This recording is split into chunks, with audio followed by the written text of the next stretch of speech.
मरने के बाद क्या होता है आत्मा का? कहाँ जाती है आत्मा? मौत के बाद आत्मा के वो 47 दिन कैसे होते हैं और इन दिनों में आत्मा के साथ क्या क्या होता है, आइए जानते हैं इस वीडियो में। मृत्यु जीवन का अटल सत्य है, यानी जिसका जन्म हुआ है उसकी मृत्यु निश्चित है। पृथ्वी पर आए हर एक जीव को इस लोक को छोड़कर जाना पड़ता है। भगवान कृष्ण ने भी गीता उपदेश में आत्मा को लेकर कहा है कि शरीर नश्वर होता है और आत्मा अमर होती है, यानी मृत्यु के बाद शरीर भले ही नष्ट हो जाता है लेकिन आत्मा जीवित रहती है। अब प्रश्न यह है कि यदि आत्मा जीवित रहती है तो मृत्यु के बाद आत्मा का क्या होता है? इसका जवाब आपको हिंदू धर्म के महत्वपूर्ण और पवित्र ग्रंथ गरुड़ पुराण में मिलेगा। गरुड़ पुराण में भगवान विष्णु के वाहन पक्षीराज गरुड़ पूछते हैं, नारायण, मृत्यु के बाद आत्मा का क्या होता है और आत्मा कितने दिनों के बाद यमलोक पहुंचती है? गरुड़ के सवाल का जवाब देते हुए भगवान विष्णु कहते हैं, मृत्यु के बाद जीवात्मा को यमलोक तक की यात्रा करने में पूरे 47 दिन लग जाते हैं। इन 47 दिनों के दौरान उसे कई तरह की यातनाओं का भी सामना करना पड़ता है। मृत्यु के पहले मिलते हैं ये संकेत। भगवान बताते हैं कि जब किसी की मृत्यु नज़दीक होती है तो सबसे पहले व्यक्ति की आवाज़ जाती है। इसके बाद मृत्यु से कुछ समय पहले ही व्यक्ति को दिव्य दृष्टि प्राप्त होती है, जिसमें मनुष्य सारे संसार को एक रूप में देखने लगता है और इस तरह से उसके शरीर की सभी इंद्रियां शिथिल हो जाती है। जब व्यक्ति की मृत्यु हो जाती है तो यमलोक से 2 दूत आते हैं और दूतों को देख आत्मा शरीर का त्याग कर बाहर निकल आती है। आत्मा के शरीर त्यागने के बाद यमराज के दूत आत्मा के गले में पास बांध देते हैं और उसे यमलोक ले जाते हैं।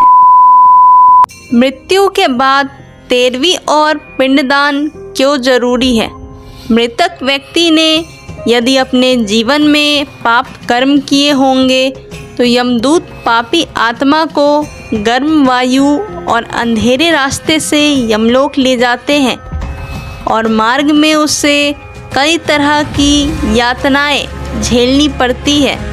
इसके बाद आत्मा को आकाश मार्ग से वापस उसके घर छोड़ दिया जाता है।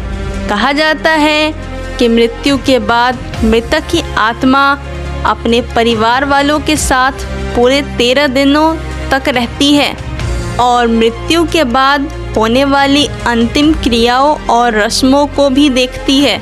13 दिनों बाद जब आत्मा का पिंडदान, 13वीं और ब्रह्म भोज आदि किया जाता है तो इसके बाद यमराज के दूत आत्मा को फिर से लेने के लिए आते हैं। इसलिए हिंदू धर्म में किसी की मृत्यु के बाद 13वीं और 10 दिनों तक पिंडदान करना जरूरी माना गया है, क्योंकि इससे आत्मा को यमलोक तक की यात्रा करने के लिए शक्ति मिलती है। मृत्यु के बाद के वो 47 दिन, जब 13 दिनों के बाद यमदूत आत्मा को यमलोक ले जाने के लिए आते हैं तो आत्मा को सबसे पहले वैतरणी नदी पार करनी पड़ती है। इस नदी को गंगा नदी का ही रौद्र रूप माना जाता है। यह नदी लाल रंग की होती है क्योंकि इसमें से आग की लपेटें निकलती रहती है। नदी पार करते हुए आत्मा को खतरनाक जीवों का दंश भी झेलना पड़ता है।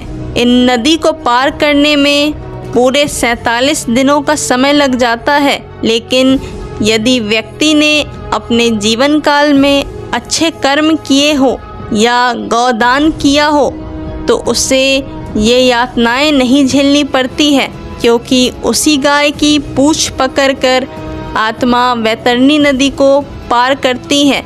वैतरणी नदी को पार करने के बाद जब आत्मा यमलोक पहुंचती है तो यहाँ यमराज उसके कर्मों का लेखा जोखा करते हैं। इस तरह से जीवन काल में किए कर्मों के अनुसार यमराज आत्मा को स्वर्ग या नरक में भेजते हैं। इसलिए व्यक्ति को अपने जीवन में हमेशा अच्छे कर्म करने चाहिए।